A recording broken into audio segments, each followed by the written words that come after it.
Well, hello. It's time for another story time with Miss Linda.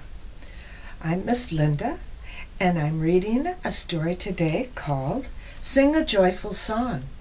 I'm here in my home in my cozy little reading chair, ready to share this story with you. I hope you enjoy it. Many, many years ago lived a beautiful butterfly.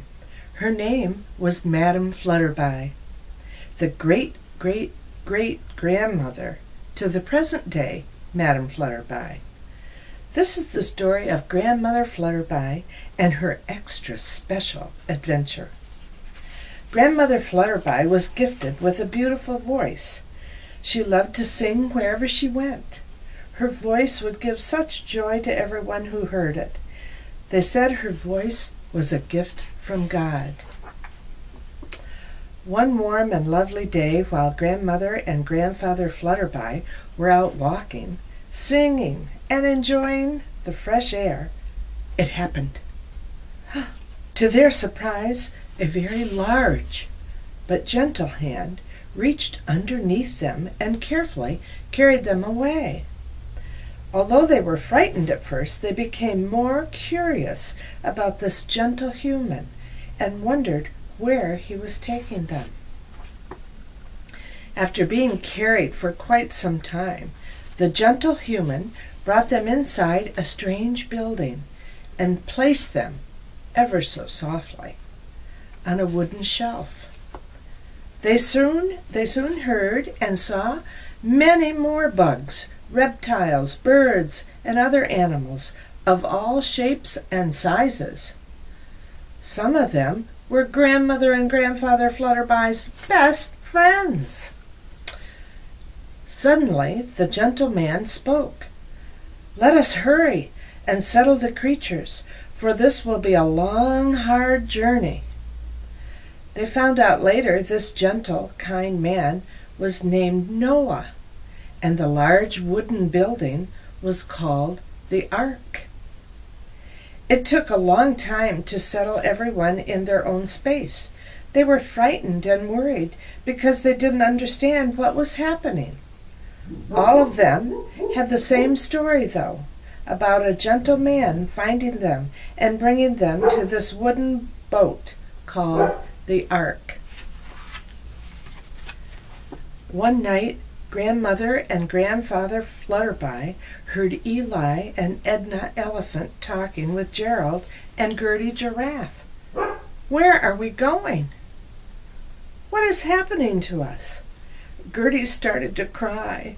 Then the rest of the bugs, reptiles, birds, and animals began to cry, making awful noise.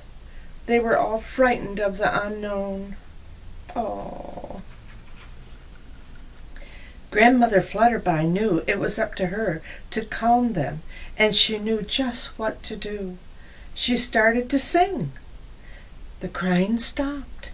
Soon she heard others joining her.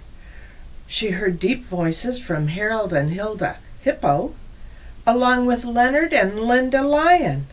There were higher-pitched voices from Peter and Polly Peacock, and of course Gerald and Gertie Giraffe. Others soon joined in, and peace came on all of them. Then they slept. The next day, Mr. Noah told Grandmother Flutterby how pleased he was to hear the lovely singing. He asked if she would sing some more. She was so pleased that her gift of singing had brought joy and peace for the night and was very happy to continue. She realized it had helped take away the fear everyone was feeling on the Ark. She would be glad to sing again, only she wanted others to join in too. Maybe a group of singers would sound even better. As she thought, shy little Timothy and Tina Turtle walked by. They had already made friends with Michael and Mary Mouse. Michael was not shy at all and loved being with his new friend Timothy. As they walked, Michael would tap on Timothy's shell, making a wonderful sound, while Mary would dance on Tina's shell. Grandmother Flutterby asked them if they would like to join her group of performers. And so it began. My goodness.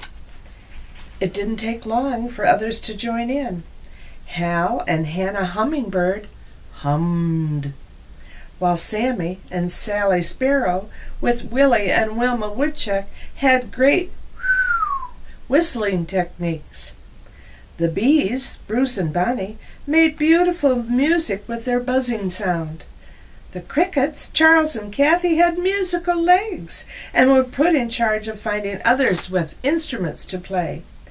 Eli and Edna Elephant blew their trunks like horns, and the swans, Stanley and Susie, answered with their trumpets. Soon everyone was ready for the big night. Grandmother Flutterby flew out in front of everyone so they could all see her. She lifted her arms and began waving them about. As she did, the animals made beautiful music together. Some would sing high, some low, and some in between. Others would play their instruments. Even Timothy came out of his shell for a minute to listen. Joyfully, 2 by 2, the others came and listened. "Make a joyful noise unto the Lord," Mr. Noah spoke with gladness. All the fears and complaining had stopped, and the ark was filled with music and singing for the rest of the journey. Isn't it wonderful when we take time to share our gifts? Not gifts wrapped up in paper and tape and ribbon, but the gifts that each of us have inside us. I know for a long time, my only gift, I thought, was to smile at someone. But you know, little by little, the more you smile, then you get to hug someone. And if they're sad, it cheers them up. It's a lovely gift to share. What's your gift to share? You might think about it and then go try and share it with others. You know, one of the scriptures that I felt was so lovely was Psalms 98, 4 through 6. "Make a joyful noise to the Lord. All the earth, break forth and sing for joy. Yes, sing praise. Sing praises to the Lord with the lyre, with the voice of melody, with trumpets and the sound of the horn. Make a joyful noise before the King, the Lord." Isn't that lovely? Singing and playing instruments and just praising God. What a wonderful time you'll have. And you too will be singing a joyful song. Thank you for joining me again. There will be more to come, so stay tuned. And you know you can always go back and play them again, over and over again. There are several now listed, so please enjoy yourself. Enjoy your day, and I'll see you again with Storytime with Miss Linda. Bye for now.